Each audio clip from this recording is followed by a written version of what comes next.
सुप्रभात बच्चों। बेटा आज मैं आपको हिंदी साक्षी का पाठ 11 कराऊंगी बेटा, जो कि हमारा आधा रह गया था, जिसका नाम है रिश्वत फंड। रिश्वत फंड एक बूढ़ा व्यक्ति होता है। जब वह रिश्वत फंड के बारे में एक मंत्री से मिलने के लिए जाता है तो उस रास्ते में उसे बहुत सारे बच्चे मिलते हैं। तो सभी बच्चे उसका मजाक बनाते हुए कहते हैं कि बूढ़े व्यक्ति को क्या कहते हैं। देखिए बेटे, इस चैप्टर में आगे पढ़ेंगे। देखो क्या कहते हैं। तो जब बूढ़े व्यक्ति ने कहा कि वह मंत्री है जो वह मेरा बेटा है, तो सभी बच्चे हंसने लगे। और फिर बूढ़े ने क्या कहा कि बेटा, बूढ़े ने क्या कहा, बूढ़े ने कहा, हंसी की बात नहीं है बच्चों, मंत्री सचमुच मेरा बेटा है। बूढ़े व्यक्ति ने कहा कि सचमुच वह मंत्री मेरा बेटा है। अन्य बालक क्या कहते हैं कि लगता है बाबा बिल्कुल सठिया गया है। क्या कहते हैं कि लगता है बाबा बिल्कुल सठिया गया है। तो बूढ़ा जो व्यक्ति था बूढ़ा, तो उसने कहा कि सारी बात अकल की होती है बच्चों, सारी बात अकल की होती है बच्चों। लगता है जैसे तुम मेरी पहेली नहीं समझ पा रहे थे, यह बात भी नहीं समझ रहे हो। तो पहला बालक बोला, अच्छा बताओ मंत्री तुम्हारा बेटा कैसे हुआ। तो बूढ़ा बोला, देखो बेटे, जैसे तुम बच्चों के पिता तुम्हारा पालन पोषण कर तुम्हें बड़ा करते हैं, वैसे ही हम जनता के लोग चुनाव जिताकर फकीर को वजीर बना देते हैं कि नहीं। तब वह हमारा बेटा हुआ या नहीं हुआ।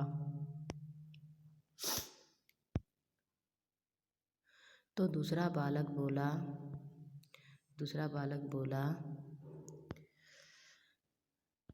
ताली बजाते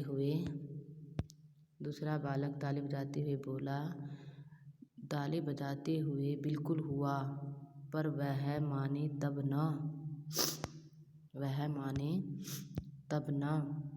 बूढ़ा बोला, नहीं मानेगा तो मुँह की खाएगा।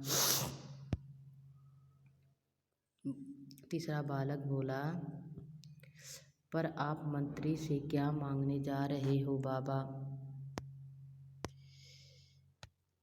तो बाबा ने कहा, चौथा बालक बोला, मजाक करते हुए बोला, वह आपका भव्य भवन, 32 नौकर और 4 सेविकाएं तो वापिस दिला नहीं सकता। तो बूढ़ा बोला, मैं वह सब मांगने नहीं जा रहा हूँ बच्चों, मैं तो उसके पास एक प्रस्ताव लेकर जा रहा हूँ।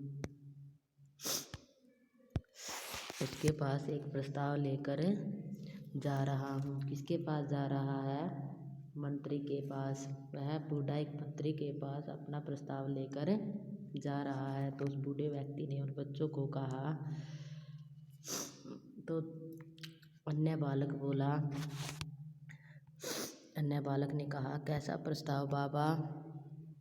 बूढ़ा बोला, मैं उससे कहूँगा कि वह अपने विभाग में एक ऐसा फंड स्थापित करें जिसका नाम हो रिश्वत फंड। तो पहला बालक ने क्या कहा, रिश्वत फंड, आपका दिमाग तो नहीं चल गया बाबा,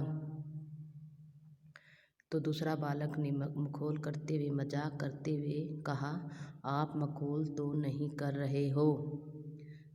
उसने कहा कि अब भी आप मजाक तो नहीं कर रहे हो, पहले भी आपने मजाक किया हमारे साथ, क्या अब भी आप हमारे साथ मजाक कर रहे हो। तो बूढ़े ने कहा, नहीं बिल्कुल नहीं। बूढ़ा क्या बोला, नहीं नहीं बिल्कुल नहीं। समझाते हुए, साल भर पहले मैंने वृद्धा अवस्था पेंशन के लिए प्रार्थना पत्र दिया था बेटे। बालक बोला, फिर क्या हुआ? बूढ़ा बोला, पेंशन के लिए 125 रुपये मांगते मांगते मेरी लाठी घिस गई और जूतियाँ भी।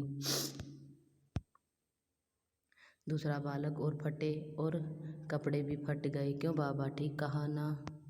उन्होंने उसका मजाक करते हुए बोला था कि कपड़े भी फट गए आपके। बूढ़ा बोला, हटा, पर पेंशन मंजूर नहीं हुई। पर पेंशन मंजूर नहीं हुई। तो हाँ बेटा। तीसरा बालक ने कहा, क्यों पेंशन मंजूर क्यों नहीं हुई? बूढ़ा बोला, समाज कल्याण कार्यालय के बाबू को लेकर अधिकारी तक सभी पैसे मांगते हैं, और पैसे भी थोड़े बहुत नहीं, पूरे 500 रुपये मांगते हैं। क्या कहा कि पूरे 500 रुपये मांगते हैं। चौथा बालक ने कहा, और 500 रुपये तो होते तो बाबा पेंशन के लिए भागता क्यों?